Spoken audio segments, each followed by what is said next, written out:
Bwana Yesu asifiwe. Amen.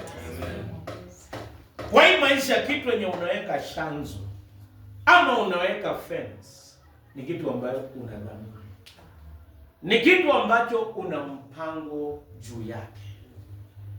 Hata Biblia inatufunza kuhusu fence na fence ya kweli.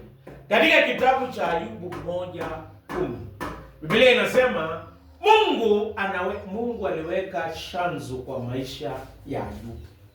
Hata sisi tunaomba Mungu aweke shanzo kwa mipaka ya shamba ya St. John's, sio mapera, ni machungwa. St. John's machungwa. Mungu aweke shanzo kwa ndoto ambayo mko naye. Aweke shanzo hata Wakristo waonekane, waongezeke na wakue.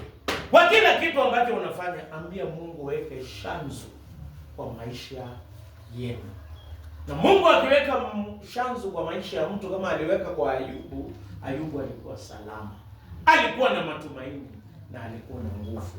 Katika kitabu cha Isaya 5:5, shanzo ikiondolewa, shanzo ya Mungu ikiondolewa kwa maisha ya mtu, huyo mtu anasambaratishwa. Kila wakati tuombe Mungu atulinde, kwa sababu shanzo yake ikiondoka, sisi tumesambaratika. Na hata hapa kwa kanisa tunaomba shanzo ya Mungu ikuwe juu yetu.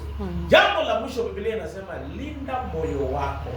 Kitabu cha Mithali 4:23 Biblia inasema linda moyo wako, weka shanzo kwa moyo wako kuliko vyote ulindavyo. Tuweke shanzo kwa moyo wetu ili wivu, tamaa, hasira isitutawale, lakini tuweke shanzo Kristo atutawale. Naomba Mungu abariki kanisa hii, na vile mmeweka shanzo kanisa hii kuwe, na hata mwaka huu tuanze kujenga kanisa permanent. Ina imani inawezekana. Na vile tumeweka shanzo, hapa ndio iko vitu ya maana. Hapa ndio tutakuwa, hapa ndio siku za usoni, na kanisa hili litakuwa, na Mungu wa amani atakuwa pamoja nasi, kwa sababu tumemtangulisha tukiweka shanzo.